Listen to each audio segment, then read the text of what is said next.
British राजशाही के कई महलों में से एक है लंदन का केंसिंगटन पैलेस। बड़ा सा महल है, बहुत से कमरे हैं, एक बड़ा सा गार्डन भी है। साल 1997 में इस महल के बगीचे में एक रोज अजूबा हुआ। बगीचे में फूल खिला करते थे, बहुत से फूल, लेकिन फिर भी गिनती के। एक रात आई और बीत गई।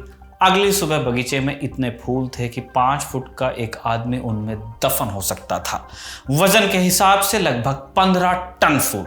गिनती की जाती तो लगभग 6 करोड़ फूल होते, 1 करोड़ गुलदस्ते। इतने फूल दुनिया में एक जगह पर न कभी देखे गए थे, न कभी आगे देखे गए। लेकिन असल में वो फूल के खिलने की नहीं, मुरझाने की रात थी। दुनिया की सबसे फेमस राजकुमारी जिन सफ़ेद फूलों पर रश करती थी, वो फूल आज उसकी मौत पर भेजे गए थे। ये कहानी है राजकुमारी डायना की। 31 अगस्त 1997 की रात डायना की एक कार एक्सीडेंट में मौत हो गई। लेकिन क्या सच में ये महज एक हादसा ही था? क्या हुआ था उस रात, जानेंगे आज के एपिसोड में। नमस्ते, मेरा नाम है निखिल और आप देख रहे हैं ऐतिहासिक किस्सों कहानियों से जुड़ा हमारा रोजाना का कार्यक्रम तारीख।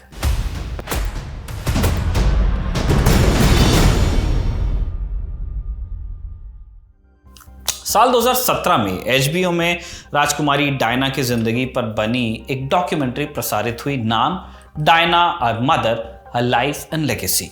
इस डॉक्यूमेंट्री में डायना के बड़े बेटे प्रिंस विलियम कहते हैं, मोटरसाइकिल में बैठे 30 लोग मेरी माँ के पीछे लगे रहते थे।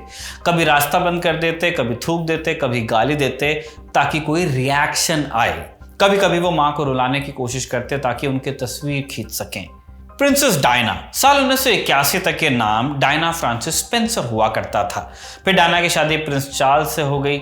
शादी का लाइव प्रसारण हुआ, रिकॉर्ड्स टूटे, करोड़ों लोगों ने इसे टीवी पर देखा लाइव। चार्ल्स राजकुमार थे, एयर अपैरेंट यानी ब्रिटेन के अगले राजा, लेकिन लोगों की नजरें डायना पर चस्पा थीं। उसी दिन अखबारों को यह समझ आ गया और प्रेस को कि यह चेहरा नहीं, सोने का अंडा देने वाली मुर्गी है। डायना की तस्वीरें खींची गई, इतनी कि जितनी पहले कभी किसी की नहीं खींची गई थी। 90 का दशक आते आते डायना की एक तस्वीर लगभग 80 करोड़ रुपए में बिकने लगी थी। हालांकि ये दाम अभी और आगे जाना था। साल 1996 डायना और चार्ल्स का तलाक हुआ। ब्रिटेन के सबसे ताकतवर परिवार में स्कैंडल हुआ। तथाकथित पत्रकारों के झुंड डायना के पीछे पड़ गए। डायना जहां जाती, मोटरसाइकिल्स का एक जत्था उनके पीछे होता, पपराजी। प्रसिद्धि ने डायना की जिंदगी को नरक बनाया, लेकिन ये फिर भी उस नरक से बेहतर जिंदगी थी जो पिछले 15 साल उन्होंने गुजारी। उनका पति किसी और से प्रेम करता था, किसी और से शादी करना चाहता था। डायना से शादी एक समझौता बन गई थी दोनों पार्टीज के लिए, इसलिए तलाक के बाद डायना ने तय किया कि वो जिंदगी अपनी शर्तों पर जिएंगी। 1997 का साल आया। उस साल डायना की एक और तस्वीर खींची गई जिसने पिछले सभी रिकॉर्ड्स तोड़ दिए। ये तस्वीर लगभग 500 करोड़ रुपए में बिकी। क्या था इस तस्वीर में? डायना एक याट पर बैठी थी, लेकिन उनके साथ एक शख्स और था। इस शख्स का नाम था डोडी फायद। इजिप्ट के एक बड़े रईस मोहम्मद अल फायद के बेटे डोडी खुद एक फिल्म प्रोड्यूसर थे। दोनों एक दूसरे को काफी पहले से जानते थे, लेकिन दोनों के बीच नजदीकी बढ़ने की शुरुआत साल 1997 में हुई। अगस्त में दोनों साथ छुट्टी पर इटली गए। यही याट पर वो तस्वीर खींची गई जिसके टूटकर दाम मिले। अखबारों की सुर्खियां दोनों के बीच रिश्तों की सुगबुगाहट से पटी हुई थी। डायना से मुलाकात के वक्त डोडी एक दूसरी महिला के साथ रिश्ते में थे। ये दूसरी महिला एक मॉडल थी और उसका दावा था कि उसकी डोडी से सगाई हो चुकी थी और डोडी ने डायना के लिए उसे छोड़ा था। असलियत जो भी रही हो, अखबारों के लिए मसाला मिल गया। तलाक के बाद एक महिला का किसी पुरुष से रिश्ता और उसमें एक और महिला का एंगल मिला, और इस सब का ब्रिटिश राज परिवार से कनेक्शन भी था। साल 1997 के अगस्त महीने में लंदन के तमाम पपराजी ओवर टाइम पर थे। डायना की एक झलक मालामाल कर सकती थी, इसलिए सभी इस फिराक में थे कि किसी तरह एक फोटो मिल जाए। डोडी के साथ मिल जाए तो कहने ही क्या। इसी लालच के फेर में अगस्त महीने की 31 तारीख एक भयानक हादसे की गवाह बनी। 30 और 31 अगस्त के बीच क्या क्या हुआ, इस पर गौर डालिए सिलसिलेवार तरीके से। 30 अगस्त 1997 शनिवार का दिन था। डायना और डोडी का विमान इटली से पेरिस के लिए उड़ान भरता है। दोनों छुट्टियां मनाकर लौट रहे थे। आगे लंदन जाने का प्लान था, लेकिन उससे पहले दोनों के एक दिन पेरिस में गुजारने का फैसला किया उन्होंने। शाम के 4:30 बजे पेरिस के रिट्ज होटल के पास एक गाड़ी आकर रुकती है। गाड़ी में से डायना और डोडी फायद उतरते हैं। होटल डोडी के पिता का था। सुरक्षा कड़ी थी, इसके बावजूद डायना और डोडी को पीछे के रास्ते होटल में दाखिल होना पड़ता है। दोनों के लिए एक इंपीरियल स्वीट बुक था। कुछ देर यहाँ आराम करने के बाद करीब 5:45 बजे डोडी फायद होटल से बाहर निकलते हैं अकेले। डोडी एक मशहूर जौहरी की दुकान में जाते हैं। 2 कीमती अंगूठियां होटल तक डिलीवर कर दी जाती हैं। इसके बाद शाम के 7 बजे डोडी और डायना होटल से निकलकर डोडी के घर जाने का फैसला करते हैं, जो होटल से कुछ ही दूरी पर था। 9:50 पर गाड़ी दोनों को लेकर वापस लौटती है। अमेरिकी पत्रकार और लेखक क्रिस्टोफर एंडरसन की किताब द डे डायना डाइड के अनुसार डायना और डोडी ने उस रात पेरिस के मशहूर रेस्टोरेंट बेनो पेरिस में रिजर्वेशन कराया था, लेकिन वहां तस्वीर खींचने को लालायित पपराजी इकट्ठा हो चुके थे। इसलिए दोनों ने रिजर्वेशन कैंसिल किया और रिट्स के ही एक रेस्टोरेंट में जाकर वो बैठ गए। यहां भी फायद को शक था कि कस्टमर की शक्ल में 2 फोटोग्राफर बैठे हुए हो सकते हैं, इसलिए दोनों ने वेटर से कहा कि उनका खाना उनके कमरे में पहुंचा दें। इसके बाद दोनों उठकर अपने कमरे में चले जाते हैं। रात के 12:10 कैलेंडर में तारीख बदल गई। रिट्स होटल के गेट के सामने एक कार आकर खड़ी होती और इस कार में डोडी का ड्राइवर बैठा हुआ था। पूरा इंतजाम देखकर लगता था कि डोडी और डायना अभी होटल से बाहर आएंगे। पपराजी तस्वीर लेने का इंतजार कर रहे थे, लेकिन जब अगले 10 मिनट तक कोई बाहर नहीं आया, फोटोग्राफर समझ गए कि उन्हें झांसा दिया जा रहा है। उनमें से एक को खबर मिलती है कि दोनों पिछले रास्ते से फिर बाहर निकल गए। सारे पपराजी मोटरसाइकिल पर सवार होकर डायना का पीछा करना शुरू कर देते हैं। रात 12:20 पर डोडी और डायना होटल से निकल चुके थे।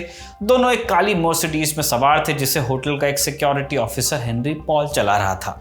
पॉल ने शराब पी रखी थी और बाद में उसके खून के सैंपल में डिप्रेशन की दवाइयां भी मिली। इन तीनों के अलावा डोडी का एक पर्सनल बॉडीगार्ड भी उनके साथ था, जो सामने वाली सीट में बैठा हुआ था। होटल से निकलते हुए किसी ने भी सीट बेल्ट नहीं पहनी थी। काली मर्सिडीज कुछ मिनटों तक आराम से पेरिस की सड़कों पर दौड़ती रही, लेकिन फिर अचानक 20-30 मोटरसाइकिल सवारों का झुंड उनके पीछे आ गया। डायना को डर था कि कोई दुर्घटना ना हो जाए। वो जल्द से जल्द डोडी के घर पहुंचना चाहती थी। कार का ड्राइवर हेनरी पॉल भी यही मंशा रखता था। उसने गाड़ी की स्पीड को बढ़ा दिया, तेज कर दिया। पेरिस की सड़कों पर पकड़ा पकड़ी का यह खेल एक सुरंग पर जाकर लेकिन खत्म हो गया। 12:23 पर पपराजी का झुंड सुरंग के अंदर घुसा। वहां डायना की गाड़ी खड़ी थी, लेकिन उसके परखच्चे उड़ चुके थे। गाड़ी एक पिलर से टकराई थी। डोडी फायद और ड्राइवर की मौत हो चुकी थी। बॉडीगार्ड जिंदा था। उसने ठीक समय पर सीट बेल्ट लगा ली थी। डायना की सांसें चल रही थी, लेकिन काफी सारा खून बह चुका था। इस हालत में भी गिद्ध अपने काम में मशगूल थे। चारों तरफ कैमरा के लेंस चमचमा रहे थे। जिंदगी पैसा थी और मौत भी पैसा। ऐसे में कोई तस्वीर खींचने का मौका छोड़ना नहीं चाहता था। कुछ मिनटों बाद एक गाड़ी सुरंग के अंदर दाखिल हुई। इस गाड़ी में डॉक्टर फ्रेडरिक माए सवार थे। डॉक्टर माए ने फोटोग्राफर्स की भीड़ को हटाते हुए गाड़ी तक पहुंचने की कोशिश की। उन्होंने देखा कि डायना अभी भी होश में है। डॉक्टर माए ने डायना का हाथ पकड़ने की कोशिश की, उनमें होश बाकी था। डायना ने डॉक्टर फाय से कहा, भगवान के लिए मुझे अकेला छोड़ दो।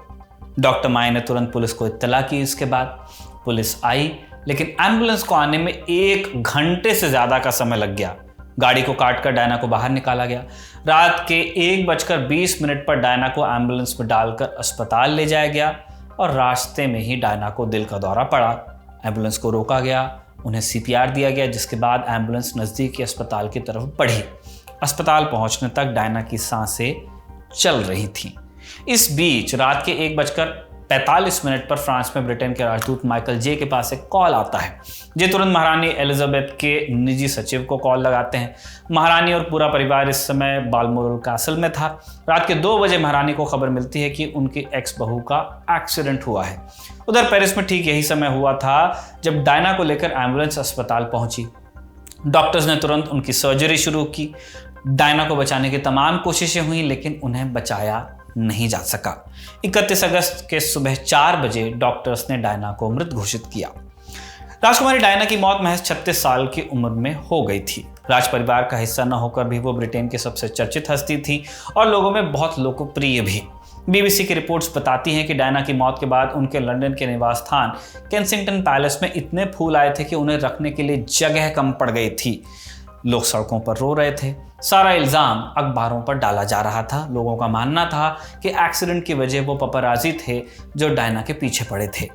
अगले कुछ महीने लोगों ने अखबार खरीदने बंद किए। इसके बाद हालत ऐसे थे कि अखबार को कहना पड़ा कि वो अब कभी पपराजी की तस्वीरें नहीं छापेंगे। इसके बाद भी अखबारों की खरीद में कोई खास तेजी जल्दी आई नहीं। इस पूरे हंगामे के बावजूद जिस एक शख्स पर डायना की मौत का सबसे नकारात्मक असर हुआ वो थी ब्रिटेन की महारानी एलिजाबेथ।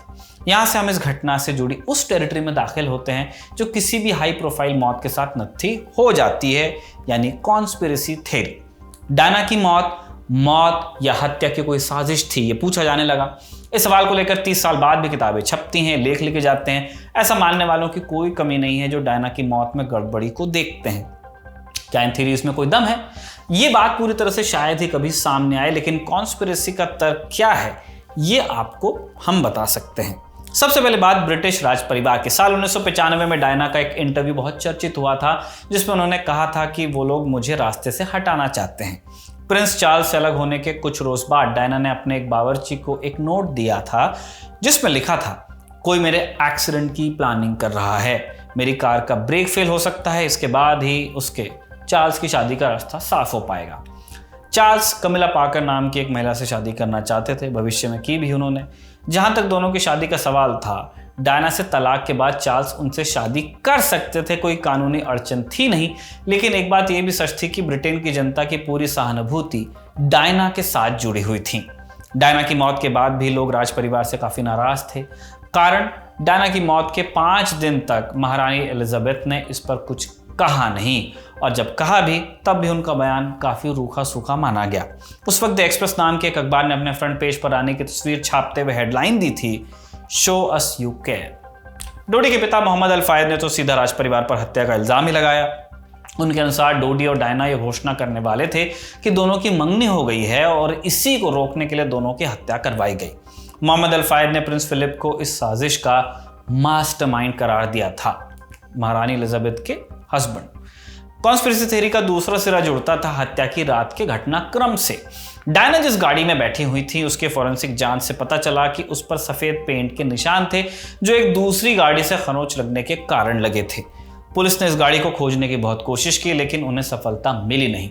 डोडी के पिता ने जांच कमेटी को दिए अपने बयान में कहा कि सफेद गाड़ी एक फ्रेंच जर्नलिस्ट की थी और इसी गाड़ी से टक्कर लगने के कारण डायना की कार का एक्सीडेंट हुआ।